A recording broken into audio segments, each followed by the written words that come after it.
Se não é o seu caso, com certeza você tem um filho, um tio, um vizinho, uma pessoa querida que pode estar passando por uma situação que, infelizmente, a crise do nosso Brasil está fazendo aumentar. Perdeu o emprego, o negócio quebrou, sabe? De repente, a empresa que trabalhava também dispensou todo mundo. E aí você se vê sem nenhuma condição de poder arcar com as suas responsabilidades assumidas. Aí o que acontece? Você fica desesperado, não tem o que fazer, seu nome acaba sujando, como diz popularmente, então as suas dívidas com os bancos crescem, que você fica doido, seu nome fica sujo e, além do que, você se sente muito mal. Principalmente pessoas que estão habituadas a cumprir com seus compromissos e tudo.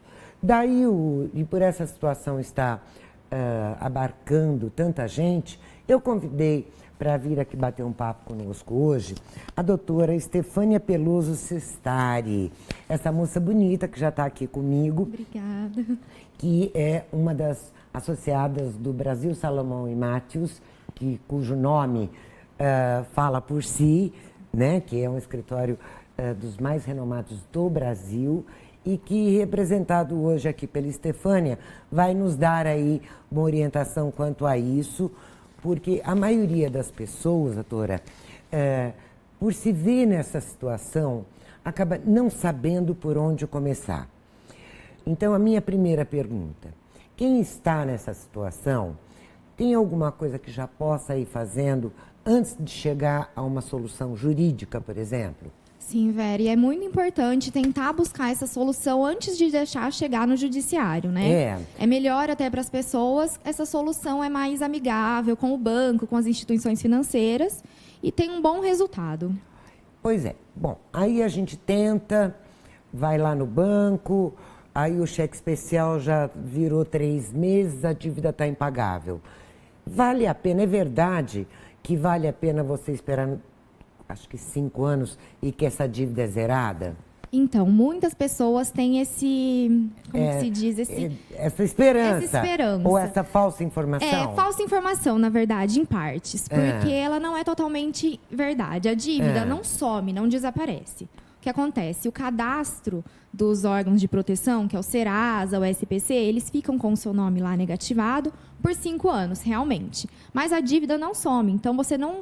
O banco ou a instituição financeira ou a loja que você adquiriu a dívida, elas ainda continuam podendo te cobrar dessa dívida.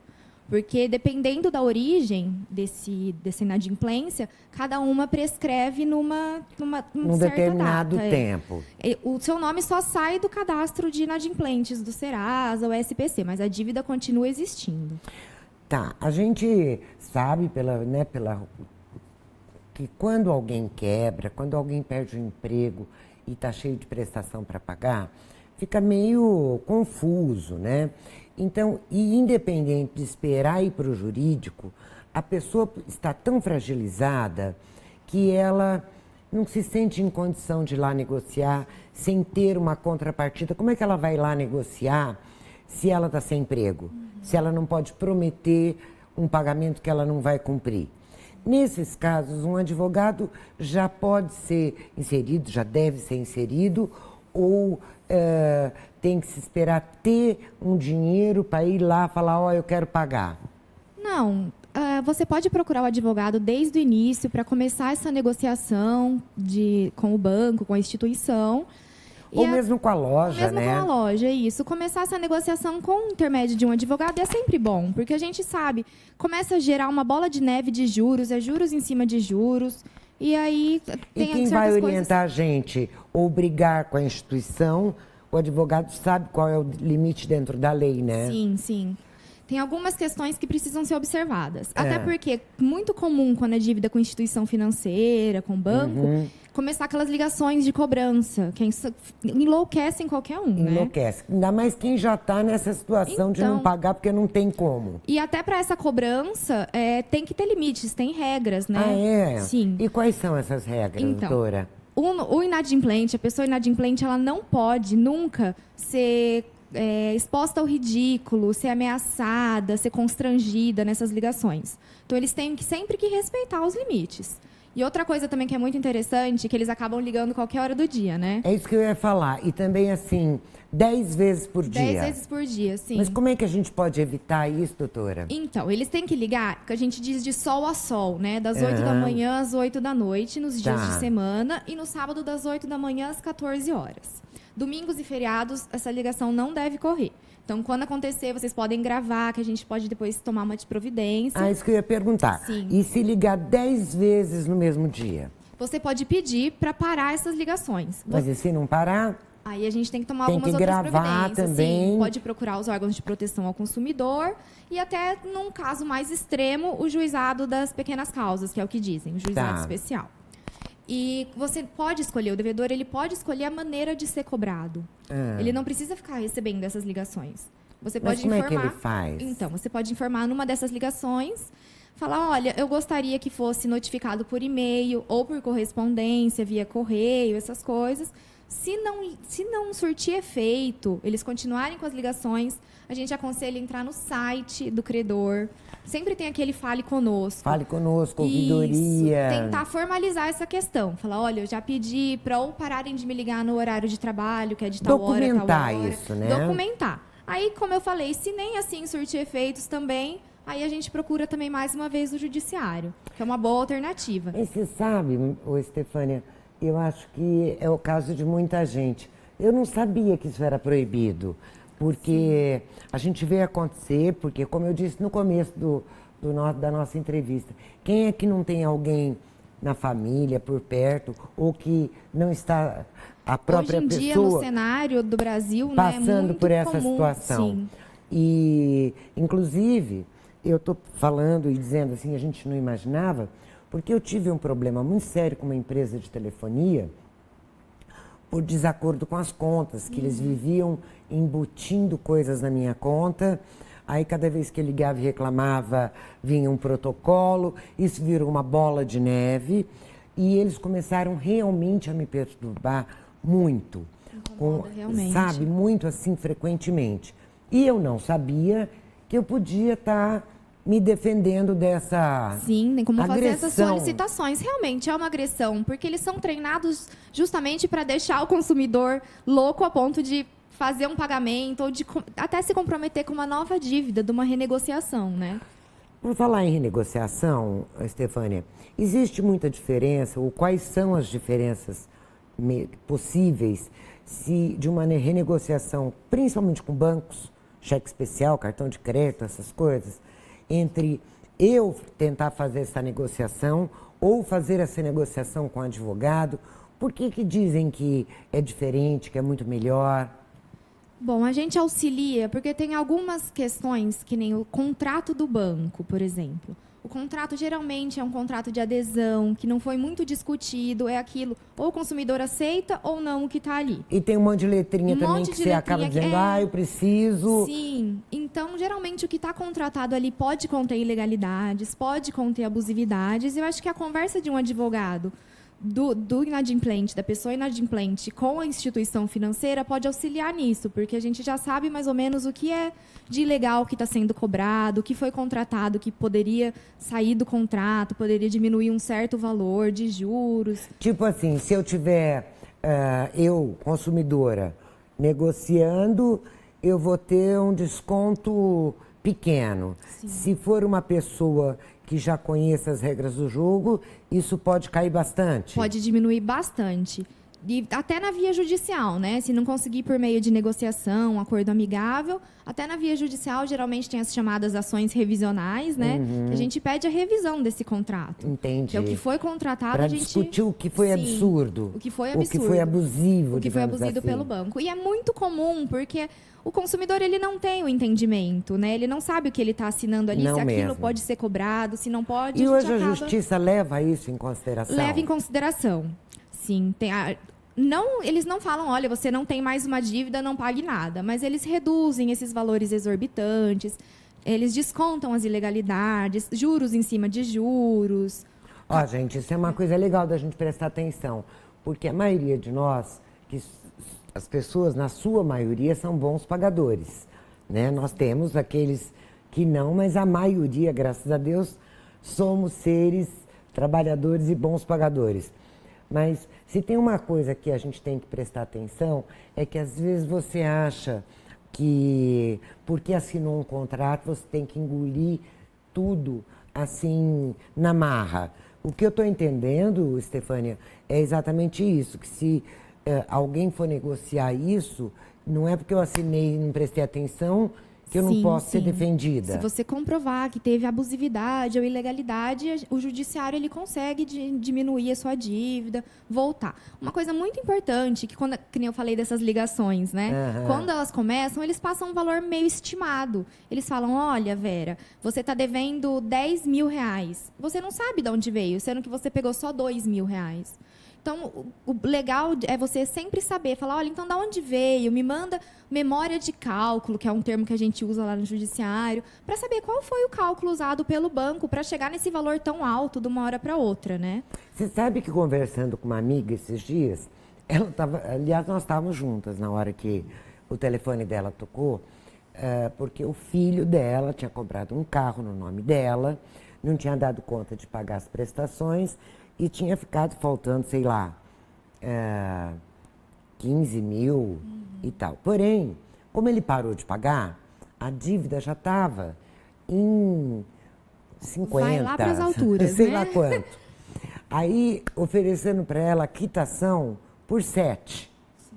Ou seja, ela devia uns 15, estavam cobrando 50, mas se topasse pagar, aceitava 7. Como é que pode isso, Estefânia? É porque eles fazem uma estimativa antes de ligar, né? A gente está conversando com negociadores do banco. Então, eles não têm todas as informações. Não está conversando com o seu gerente, que sabe. Não está conversando com uma pessoa do jurídico. Geralmente é com os negociadores. Então, uma estimativa. Olha, sua dívida tem 5 anos, mais ou menos subiu para tanto. Por isso que é sempre bom a gente saber o valor que realmente você pegou e o valor que realmente está atualizado. Porque essa questão de juros sobre juros, capitalização no período inferior ao permitido por lei, acaba gerando essa bola de neve mesmo. E aí a gente acaba não conseguindo pagar a dívida, né? São vários especialistas que eu tenho trazido aqui no programa e quem me assiste sempre vai lembrar. Eu sempre digo que você procurar um especialista é como construir uma casa. Se você não procura um especialista para coisas importantes, como isso, seu nome estar limpo e tudo, é que nem construir uma casa sem arquiteto. Depois você tem que ficar derrubando parede para passar encanamento, eletricidade e os cambal. E aí a vida vai ensinando a gente que às vezes é muito mais barato ter o arquiteto do que quebrar a parede. Eu acho que aqui é o caso, né, de quem estiver nessa situação de aperto, não sabe como é que vai sair. Ah, mas eu só vou ter um pouquinho para pagar por mês. Mesmo que seja esse pouquinho, vale a pena negociar e ir pagando. Só negociando assim, inclusive é uma pergunta, já sai o nome do SPC, Vera, uma quando questão você negocia? Muito importante essa. Porque muita gente não sabe, acha que teria que pagar o valor integral da dívida para ter de volta Agora eu o nome. estava falando aqui e me ocorreu essa pergunta. Não, se você faz um acordo parcelado, por exemplo, você vai pagar em 10 vezes, a partir do pagamento da primeira parcela, você já tem que ser retirado o seu nome desse órgão de proteção. Ah, tá. De proteção não, é de... É de proteção, né? De inadimplência. Serasa... e qual que é a diferença? O SPC? Também não, né? Eu acho que uma coisa virou a outra. Virou tudo junto. Agora, uma coisa que não aparece nunca, sabe o que é? O cadastro positivo que falaram que... A gente só fala de Serasa, de SPC... O cadastro do bom pagador, né? O cadastro do bom pagador. Esse ninguém cita, né, Estefânia? Estefânia, tem mais uma coisa que eu queria te perguntar. Era aí que está aqui a minha pergunta. Vocês sabem que eu faço cola, né, gente? Não escondo a minha colinha aqui, né? Quais bens, que isso também é uma outra dúvida que a gente se vê às vezes ameaçado. Você está devendo e aí, se não há acordo, eles vêm para fazer penhora. Sim, depois quando vai para a via judicial, processo de Isso. execução, eles vão penhorando alguns bens para conseguir receber esse valor da dívida, E né? quais são os bens que podem ser penhorados e os que não podem, que você, que de jeito nenhum pode ser penhorado? Olha, os bens impenhoráveis, eles estão num rol do Código de Processo Civil, certinho, são vários. Mas os mais comuns, ultimamente, não pode ser penhorado salário, proventos de aposentadoria, alguma prestação de serviço que você fez, que alguém depositou na sua conta, não pode isso ser não bloqueado, pode? não. Tem como comprovar a partir de um recibo, olha, eu Tá. prestei esse serviço, está aqui. Geralmente é desbloqueado. Tá. E o bem de família também, né? Que é a nossa Casa. casa. Sim, a casa que a Mas gente carro, reside. se você tem um só, não importa. Depende da situação. Por exemplo, Se se você- você for um taxista e ele for o seu meio de trabalho, Também não também pode. não pode. Mas se for um carro que eu tenho, aí eles podem penhorar. Tá. E uma outra pergunta também que me perguntaram para eu trazer aqui. Se eu tenho um bem em penhora, de que forma eu posso trocar por outra coisa no caso de eu precisar vender, seja uma casa ou seja uma joia, porque eles penhoram joia também, né, nesse Penhoram, caso. dependendo da situação, né? Dependendo. E como é que é esse processo? É uma coisa complicada? Não é muito complicado. É no próprio processo você fala, olha, quero substituir. Tenho 2 carros, está penhorado esse que eu estou querendo vender, eu estou dando outro para penhora, você tem que comprovar que não vai ser oneroso demais para outra parte, nem para você. Que isso vai ser... A gente sempre busca o princípio da menor onerosidade para o devedor, né? Então, ele tem que comprovar, falar, olha, se eu perder essa venda, mais para frente eu vou perder muito dinheiro. Então, por favor, troca para a penhora desse carro. Faz o pedidinho lá no processo, que geralmente é aceito. Você comprovando essas... Parece incrível, Stefânia, mas você acredita que o nosso tempo acabou? Mas eu não perguntei uma coisa importante para você. Fala-se muito, e muita gente diz que já aconteceu consigo mesmo e tal, essa história de danos morais na hora de cobrança abusiva. Quando é que isso é cabível e quando não é? Olha, Vera, isso é muito comum, até porque, vou dar um exemplo legal. A pessoa ligar no trabalho e falar, olha, fulano está devendo. Isso já é um constrangimento. A sua dívida não precisa ser exposta no seu local de trabalho, para os seus chefes, seus patrões. Então, você pode, sim, buscar essa indenização posteriormente.